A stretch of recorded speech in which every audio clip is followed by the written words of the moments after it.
할렐루야. 6월 27일 금요일 함께하는 교회 아침 묵상 시간입니다. 오늘 보실 하나님의 말씀은 예레미야 46장에서 48장 말씀인데요. 특별히 오늘 예레미야 46장 1절에서 12절 말씀 함께 읽고 오늘 아침 묵상 나누도록 하겠습니다. 이것은 이방 민족들에게 전하라고 예언자 예레미야에게 하신 하나님 주님의 말씀이다. 이것은 이집트에게 한 말씀으로서 요시야의 아들 여호야김이 유다 왕이 되어 다스린 지 4년째가 되던 해 유프라테스 강 근처 갈그미스까지 원정을 갔다가 바벨로니아 왕 느부갓네살에게 격파된 이집트 왕 바로 느고의 군대를 두고 하신 말씀이다. 이집트의 장교들이 외친다. 크고 작은 방패로 무장하고 싸움터로 나아가거라. 말에 인장을 얹고 올라타거라. 투구를 쓰고 대열을 정돈하여라. 창을 날카롭게 갈고 갑옷을 입어라. 주님께서 말씀하신다. 내가 보고 있는 것이 무엇이냐? 그들이 모두 놀라서 뒤로 도망하고 있구나. 그들의 용사들마저도 격파되어 겁에 질려서 뒤도 돌아보지 않고 정신없이 도망한다. 발이 빠른 사람도 달아나지 못하고 용사도 도망하지 못한다. 그들은 저 북녘 유프라테스 강가에서 비틀거리다가 쓰러져 죽는다. 나일강 물처럼 불어오르는 저것이 무엇이냐? 범람하는 강물처럼 불어오르는 저것이 무엇이냐? 이집트가 나일강 물처럼 불어올랐다.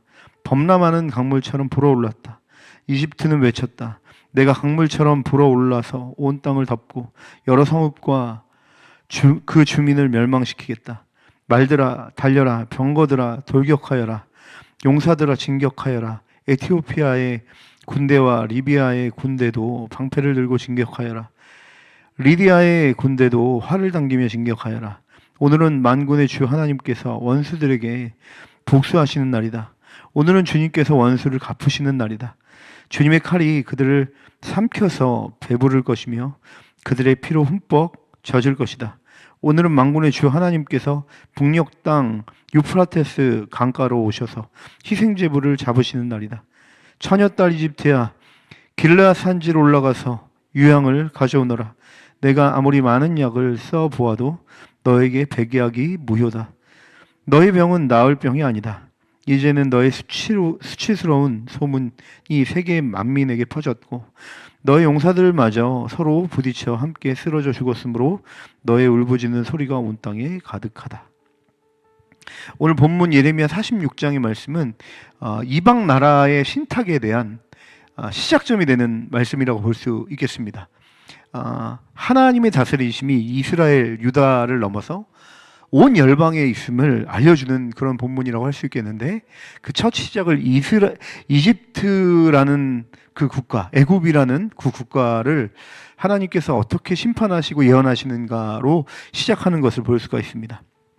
특별히 오늘 본문에 보면 이방에 대한 심판, 첫 번째 이집트에 대한 심판이 얘기하고 있는데 이렇게 설명하고 있습니다. 이집트와 바벨론과 갈그미스라는 곳에서 전투가 벌어졌는데 거기서 이집트가 패배하고 바벨론이 승리하는 그 사건을 언급하면서 사실은 그 사건이 보여주기에는 마치 바벨론의 어떤 그 전략과 창과 칼이 그 군사력이 마치 이집트를 이긴 것처럼 표면적으로는 보이지만 사실은 그 전쟁 뒤에 누가 있었느냐? 하나님의 계획이 있었다는 것을 말해주고 있습니다. 바로 바벨론으로 말미암아 하나님께서 애굽 땅에 하나님께서 보고 가신 사건이다라고 오늘 본문은 설명하고 있습니다.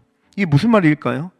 애굽이 패하고 이 사건으로 인해 바벨론이 고대 이 중근동의 패권을 잡게 된 이 사건은 어떤 힘의 논리와 권력의 논리가 아니라 오로지 애굽의 그런 오만함과 교만함의 기세를 꺾기 위한 하나님의 간섭하심으로 바벨론을 도구로 삼아서 이 전쟁을 승리하게 하셨다는 것입니다.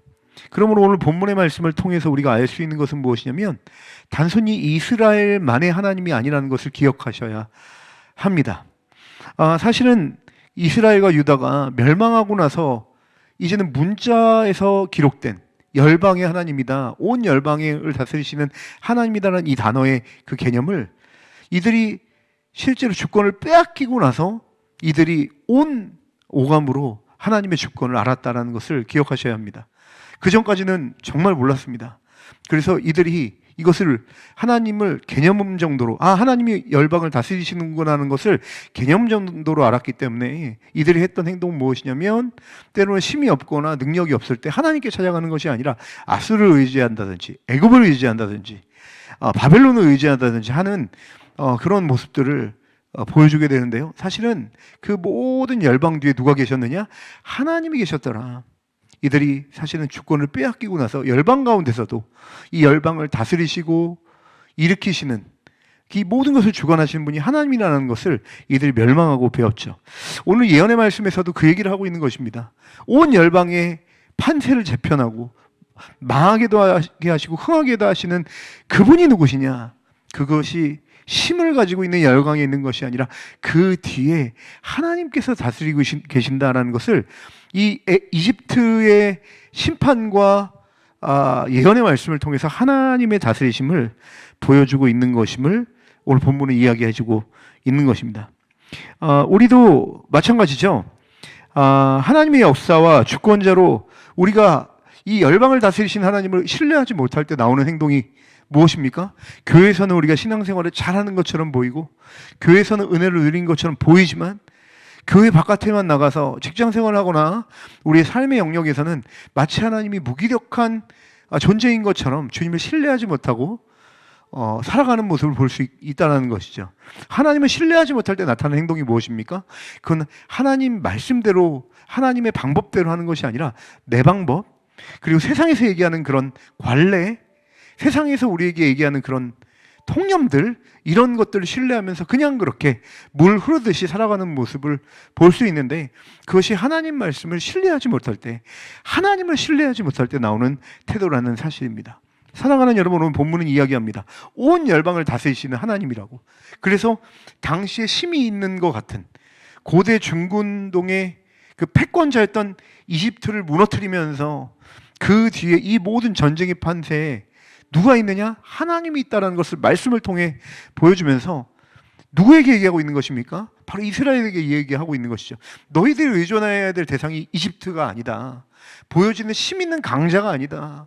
너가 의존해야 될 사람이 그 사람과 공동체가 아니라 바로 하나님이다 라는 것을 말씀을 통해 이야기하고 있는 것을 볼 수가 있는 것입니다. 사랑하는 여러분, 하나님은 보이지 않죠?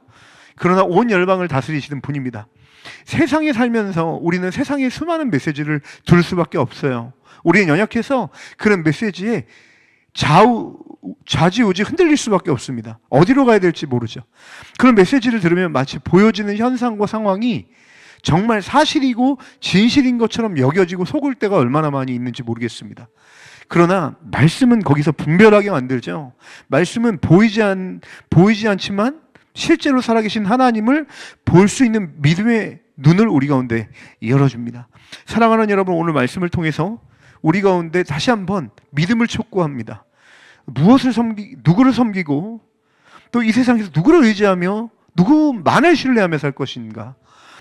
온 열방을 다스리시는 하나님 한 분만 여러분 오늘 신뢰하며 나아가는 하루 되시기 바랍니다. 하나님 한 분만을 신뢰한다는 것, 그분의 말씀을 경청하고 그분의 말씀을 최고의 가치를 여기며 그분의 말씀과 세상의 여러 가지 지식과 여러 가지 경험이 맞부딪힐 때 철저하게 하나님 말씀을 신뢰하며 선택하며 나아가는 그런 삶. 여러분, 그런 삶은 바로 열방을 다스리시는 유일한 분이 하나님이심을 말씀을 통해 듣고 신뢰하는 자만 따를 수 있는 태도일 것입니다. 그런 자들에게 하나님의 놀라운 위로와 보호하심과 동행하심을 피부로 느끼는 그런 하루가 될 줄 믿습니다. 오늘날로 그렇게 주님과 함께 동행하시는 그런 하루 되시길 주님의 이름으로 간절히 축원합니다. 기도하시겠습니다. 참 좋으신 하나님 아버지, 주님은 열방을 다스리시는 분이십니다. 보이지 않지만 말씀으로 온 열방을 다스리시는 유일한 분이십니다. 세상은 우리 가운데 보이는 것이 전부라고 이야기하고 지금까지 우리가 살아왔던 방식대로 살아야 남에게 뒤처지지 않고 살 수 있다라는 거짓된 말로 우리를 현혹하지만 말씀은 우리를 진리 가운데로 진실로 우리 가운데 인도합니다. 하나님이 왕이시고 다스리고 계신다. 이 말에 우리가 신뢰하게 하시고 오늘도 이리 치이고 저리 치이고 유혹 가운데 흔들리는 오늘의 삶 가운데 이 말씀이 들려짐으로 말미암아 오늘 하루 실제로 우리 삶을 다스리실 뿐만 아니라 온 열방을 다스리시는 하나님 한 분만을 바라고 신뢰하는 하루가 될 수 있도록 은혜 베풀어 주시옵소서. 감사하며 예수님의 이름으로 간절히 기도합니다. 아멘.